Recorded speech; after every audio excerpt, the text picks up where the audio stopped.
آج کل کے زمانے میں زبان کو نکالنا اور اسے غلط طریقے سے استعمال کرنا ایک عام اور قبول شدہ رواج بن گیا ہے۔ اس رویے کا حتمی نقصان بولنے والا ہے، خواہ وہ اس رویے سے دنیاوی چیزیں حاصل کر لے۔ صحیح مسلم نمبر 7482 میں موجود ایک حدیث میں تنبیہ کی گئی ہے کہ کوئی شخص کوئی ایسا لفظ کہے جسے وہ حقیر سمجھے، لیکن اس کی وجہ سے وہ جہنم میں اس دنیا کے مشرق اور مغرب کے درمیان جتنا فاصلہ ہے اس سے بھی زیادہ دھنس جائے گا۔ سنن ابن ماجہ نمبر 3973 میں موجود ایک حدیث سے ثابت ہے کہ جہنم میں داخل ہونے کا سب سے بڑا سبب الفاظ ہے۔ قرآن مجید سے واضح ہے کہ انسان کے کہے گئے ہر لفظ کو قلم بند کیا جاتا ہے اور قیامت کے دن ان سے اس کا حساب لیا جائے گا۔ باب 50 قاف آیت 18۔ وہ کوئی لفظ نہیں بولتا سوائے اس کے کہ اس کے ساتھ ایک مبصر ہے جو ریکارڈ کرنے کے لیے تیار ہے۔ اس سے ان کے بولے جانے والے الفاظ کی تمام اہمیت اور اپنی زبان کو مسلسل قابو میں رکھنے کی اہمیت کو واضح ہونا چاہیے۔ یہ حصول علم کے بغیر ممکن نہیں۔ لہذا اس کتاب میں زبان کے مختلف خطرات اور ان سے بچنے کے طریقوں پر بحث کی جائے گی۔ بحث کرنا۔ زبان کا تیسرا خطرہ دوسروں سے بحث کرنا ہے۔ حضور نبی اکرم صلی اللہ علیہ وآلہ وسلم نے مسلمانوں کو خبردار کیا ہے کہ وہ دوسروں سے جھگڑا نہ کرے۔ امام بخاری کی ادب المفرد نمبر 394 میں موجود ایک حدیث میں اس کی نصیحت کی گئی ہے۔ زیادہ تر معاملات میں دوسروں کے ساتھ بحث و مباحثہ ہی لوگوں کے درمیان دشمنی کا باعث بنتا ہے۔ در حقیقت کوئی بہت کم ہی دلیل کے ذریعے سچائی کو قبول کرتا ہے۔ یہ سمجھنا ضروری ہے کہ سچائی کو خوبصورت، مہربان اور احترام کے ساتھ پیش کرنے اور اس پر کسی سے بحث کرنے میں بڑا فرق ہے۔ اس لیے اسلام کو پھیلانے کا کام ان لوگوں پر چھوڑ دیا جائے جنہوں نے صحیح خصوصیات کو اپنایا ہو۔ جھگڑا کرنا اس قدر ناپسندیدہ ہے کہ حضور نبی اکرم صلی اللہ علیہ وآلہ وسلم نے سنن ابو داؤد نمبر 4800 میں موجود ایک حدیث میں جھگڑا ترک کرنے والے کے لیے جنت کے نوا میں ایک گھر کا وعدہ فرمایا ہے، یہاں تک کہ جب ان کی رائے درست ہو۔ در حقیقت جامع ترمذی نمبر 3253 میں موجود ایک حدیث کے مطابق جب کوئی شخص استدلال کا رویہ اختیار کرتا ہے تو صحیح رہنمائی سے بھٹکتا۔ باب 43 الزخرف آیت 58۔ انہوں نے دلیل کے علاوہ موازنہ پیش نہیں کیا، لیکن حقیقت میں وہ جھگڑے کا شکار لوگ ہیں۔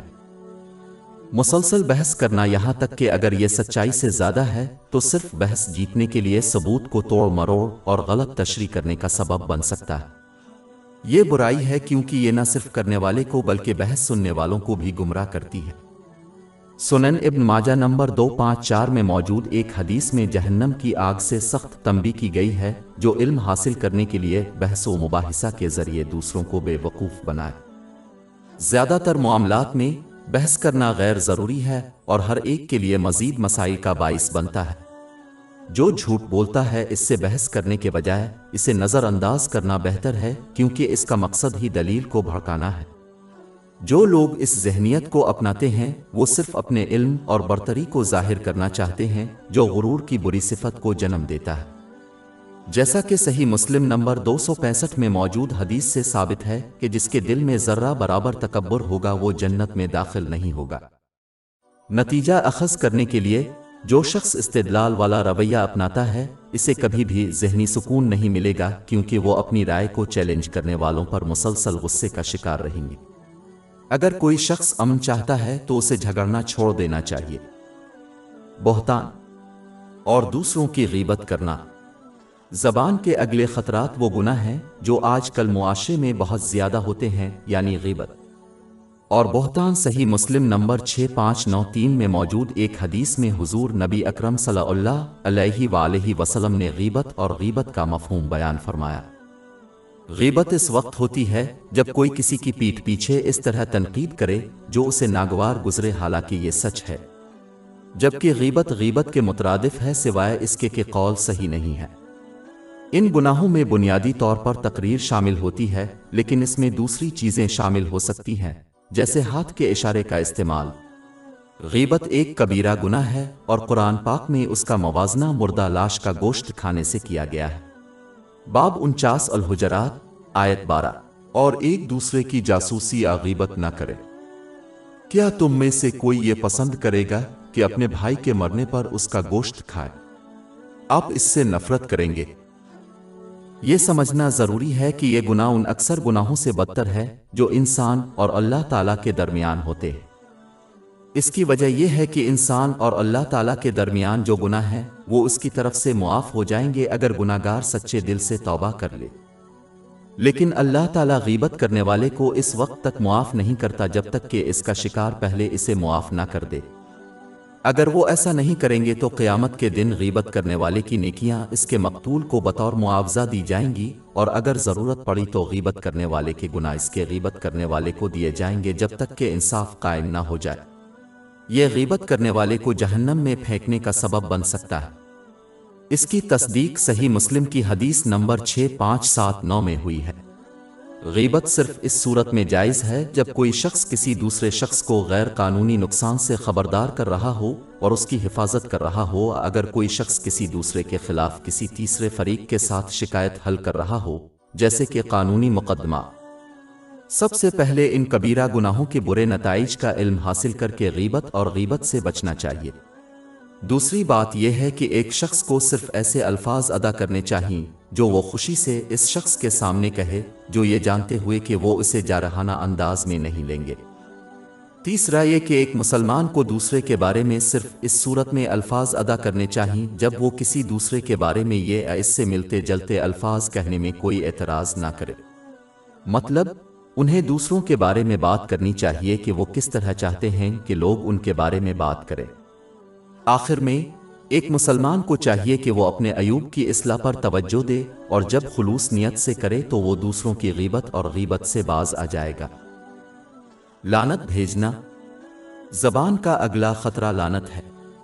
یہ اس وقت ہوتا ہے جب کوئی اللہ تعالیٰ کی رحمت کے لیے دعا کرتا ہے کہ وہ کسی چیز یا کسی اور چیز سے دور ہو جائے۔ صرف اللہ تعالیٰ ہی جانتا ہے کہ کون لعنت کا مستحق ہے اور کون اس کی رحمت سے محروم ہے، اس لیے اس فضول عادت سے بچنا چاہیے۔ ایسے شخص پر لعنت بھیجنا جو اس کا مستحق نہیں ہے اور جو اللہ تعالیٰ کی رحمت کا خواہاں ہے کہ اسے کسی اور سے ہٹایا جائے، وہ اس کے بدلے ان سے دور کر دیا جائے۔ در حقیقت حضور نبی اکرم صلی اللہ علیہ وآلہ وسلم نے جامع ترمذی نمبر 2019 میں موجود ایک حدیث میں واضح فرمایا ہے کہ سچا مومن لعنت نہیں کرتا۔ جن مسلمانوں کو لعنت کرنے کی عادت ہے وہ اللہ تعالیٰ کو اس قدر ناپسند ہیں کہ وہ قیامت کے دن گواہ اور سفارشی ہونے سے محروم رہیں گے۔ اللہ تعالیٰ ان کو قیامت کے دن باقی مخلوق کے سامنے دکھانا ناپسند کرے گا۔ اس کی تصدیق صحیح مسلم کی حدیث نمبر 6610 سے ہوتی ہے۔ آخر میں صحیح بخاری نمبر 6652 میں موجود ایک حدیث مومن پر لعنت کرنے کی شدت کو واضح کرتی ہے۔ حضور نبی اکرم صلی اللہ علیہ وآلہ وسلم نے فرمایا کہ مومن پر لعنت کرنا انہیں قتل کرنے کے مترادف ہے، یہاں تک کہ اگر کوئی لعنت کا مستحق ہے تو اس سے پرہیز کرنا زیادہ محفوظ اور دانشمندی ہے، اور اس کے بجائے ایسے الفاظ کہے جن سے اللہ تعالیٰ راضی ہو، جیسے اس کا ذکر۔ جھوٹے وعدے۔ زبان کا اگلا خطرہ جھوٹے وعدے کرنا ہے۔ جھوٹا وعدہ کرنے والا اس کو توڑنے کا ارادہ رکھتا ہے، جو کہ گناہ ہے، کیونکہ صحیح بخاری نمبر 2749 میں موجود حدیث کے مطابق یہ نفاق کا شخصانہ ہے۔ صحیح مسلم نمبر 213 میں موجود حدیث مزید فرمایا کہ جو شخص ایسا سلوک کرتا ہے اس نے منافقت کا پہلو اختیار کیا ہے، خواہ وہ نماز، روزہ اور مسلمان ہونے کا دعویٰ کرے۔ قرآن کریم نے واضح کیا ہے کہ تمام وعدے پورے کرنے کی نیت سے کیے جائیں۔ باب 5 الماد آیت 1۔ اے لوگو جو ایمان لائے ہو، تمام معاہدوں کو پورا کرو۔ اس پر کوئی گناہ نہیں جو اپنے وعدے کو پورا کرنے کا ارادہ رکھتا ہو لیکن کسی معقول وجہ سے اسے اس سے روک دیا گیا ہو۔ مسلمانوں کو چاہیے کہ وہ منافقت کے اس پہلو کو نہ اپنانے کی کوشش کریں، ورنہ قیامت کے دن ان کی طرح کا فیصلہ کیا جائے گا۔ ایک مسلمان کو کبھی بھی ایسا عمل نہیں کرنا چاہیے جس سے اللہ تعالیٰ ناراض ہو، چاہے وہ اس کی خواہشات یا قسموں کے خلاف ہو۔ بدقسمتی سے کچھ مسلمان انتہائی ضدی ہوتے ہیں جب ان کی بات کو برقرار رکھنے کی بات آتی ہے، چاہے اس سے اللہ تعالیٰ کی نافرمانی ہی کیوں نہ ہو۔ مثال کے طور پر وہ معمولی وجوہات کی بنا پر دوسروں کے ساتھ تعلقات توڑ سکتے ہیں، اور اپنے ایک احمقانہ حلف کی وجہ سے اسے تبدیل کرنے سے انکار کر سکتے۔ یہ صرف دشمنی اور ٹوٹ پھوٹ کا باعث بنتا ہے۔ سنن نسائی نمبر 3876 میں موجود ایک حدیث میں مسلمانوں کو تنبیہ کی گئی ہے کہ وہ اپنی قسموں کو ان طریقوں سے پورا نہ کریں جس سے اللہ تعالیٰ ناراض ہو، کیونکہ یہ قسم صرف شیطان کے لیے ہے۔ مسلمان کو اللہ تعالیٰ کی نافرمانی پر کبھی ثابت قدم نہیں رہنا چاہیے، کیونکہ یہ صرف ضد ہے اور اسلام میں اس کا کوئی حصہ نہیں۔ ایک مسلمان کو چاہیے کہ وہ اللہ تعالیٰ کی اطاعت پر ثابت قدم رہے، اس کے احکام کو بجا لاتے ہوئے، اس کی ممانعتوں سے اجتناب کرتے ہوئے، اور نبی کریم صلی اللہ علیہ وسلم کی روایات کے مطابق صبر کے ساتھ تقدیر کا مقابلہ کرے۔ یہ حقیقی استقامت ہے اور اللہ تعالیٰ کی رحمت کی طرف لے جاتی ہے۔ مندرجہ ذیل آیت ان لوگوں کو معاف کرتی ہے جو اپنی تقریر میں قسمیں کھانے کا ارادہ نہیں رکھتے۔ اس کے علاوہ یہ آیت مسلمانوں کو اسلام کی بنیاد یعنی اپنے ارادے کی یاد دلاتی ہے۔ یہ وہی ہے جس پر ہر عمل کا فیصلہ کیا جاتا ہے، اور یہ قیامت کے دن جہنم اور جنت کی طرف لے جائے گا۔ باب 2 البقرہ آیت 225۔ اللہ تم پر تمہاری غیر ارادی قسموں کا الزام نہیں لگاتا، لیکن وہ تمہارے دلوں کی کمائی کا الزام تم پر عائد کرتا ہے۔ لیکن کسی بھی مسلمان کو یہ عادت نہیں ڈالنی چاہیے، کیونکہ یہ اسلام میں ناپسندیدہ ہے، کیونکہ یہ دونوں جہانوں میں مصیبت کا باعث ہے۔ گندی زبان۔ زبان کا اگلا خطرہ بد زبانی ہے۔ یہ عادت بلا شبہ گناہ ہے۔ فحش گوئی اور بد زبانی کرنے والا اللہ تعالیٰ کو ناپسند ہے۔ اس کی تصدیق جامع ترمذی نمبر 2002 میں موجود حدیث سے ہوتی ہے۔ جو اللہ تعالیٰ کو ناراض کرتا ہے وہ اس کی رحمت سے دور ہوتا ہے، اور اس طرح دونوں جہانوں میں عذاب کا زیادہ شکار ہوتا ہے۔ گندی زبان وہ تقریر ہے جو شائستگی اور اچھے اخلاق کے خلاف ہو۔ اس میں گالی دینا اور بے شرم زبان استعمال کرنا شامل ہے۔ جہاں تک ممکن ہو کسی کو بے شرم زبان استعمال کرنے کے بجائے بالواسطہ کسی چیز کا حوالہ دینا چاہیے۔ حضور نبی اکرم صلی اللہ علیہ وآلہ وسلم نے جامع ترمذی نمبر 1977 میں موجود ایک حدیث میں واضح فرمایا ہے کہ سچا مومن گندی باتیں نہیں کرتا۔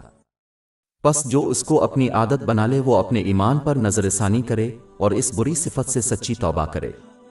در حقیقت جامع ترمذی کی حدیث نمبر 2027 میں حضور نبی اکرم صلی اللہ علیہ وآلہ وسلم نے گندی زبان استعمال کرنے کو منافقت کا شخصانہ قرار دیا ہے۔ بے شرم کو جواب دینا بے وقوفی ہے اور صرف گناہوں کی طرف لے جاتی ہے۔ مثال کے طور پر ایک شخص جب اپنے ہی والدین کو گالی دیتا ہے تو بہت بڑا گناہ کرتا ہے۔ صحیح مسلم نمبر 5973 میں موجود حدیث کے مطابق یہ اس وقت ہوتا ہے جب کوئی شخص کسی دوسرے کے والدین کو گالی دیتا ہے اور اس کے جواب میں وہ اس کے والدین کو گالی دیتا ہے۔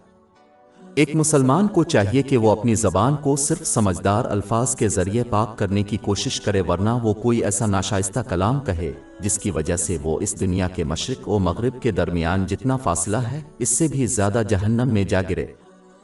اس کی تصدیق صحیح مسلم نمبر 7481 میں موجود حدیث سے ہوتی ہے۔ مذاق کرنا۔ زبان کا اگلا خطرہ مذاق ہے۔ جامع ترمذی نمبر 2315 میں موجود حدیث میں ہے کہ رسول اللہ صلی اللہ علیہ وسلم نے لوگوں کو ہنسانے کے لیے جھوٹ بولنے والے پر 3 بار لعنت فرمائی۔ حق پر قائم رہتے ہوئے مذاق کرنا گناہ نہیں ہے، لیکن مستقل مزاجی سے کرنا مشکل ہے۔ حد سے زیادہ مذاق کرنے والا بالآخر پھسل جائے گا اور ایسے الفاظ کہے گا جو گناہ کے ہیں، جیسے جھوٹ، غیبت اور دوسروں کا مذاق اڑانا۔ لہذا حد سے زیادہ مذاق کرنے سے بچنا زیادہ محفوظ ہے، جس کی نصیحت جامع ترمذی نمبر 1995 میں موجود حدیث میں آئی ہے۔ اس کے علاوہ حد سے زیادہ مذاق کرنے والا خواہ وہ ہمیشہ سچ بولنے اور کسی کی دل آزاری نہ کرے۔ ایک روحانی بیماری کا سامنا کرنا پڑتا ہے جس کے بارے میں سنن ابن ماجہ نمبر 4193 میں موجود ایک حدیث میں متنبہ کیا گیا ہے، یعنی روحانی طور پر مردہ دل۔ یہ اس شخص کے ساتھ ہوتا ہے جو بہت زیادہ مذاق کرتا ہے اور ہنستا ہے، کیونکہ یہ ذہنیت اس سے مطالبہ کرتی ہے کہ وہ ہمیشہ مضحکہ خیز معاملات پر سوچیں اور ان پر گفتگو کریں اور سنگین مسائل سے گریز کریں۔ موت اور آخرت کی تیاری کا معاملہ سنگین مسائل ہیں، اور اگر کوئی ان کے بارے میں سوچنے اور بحث کرنے سے گریز کرے تو وہ ان کے لیے کبھی بھی صحیح طریقے سے تیاری نہیں کرے گا۔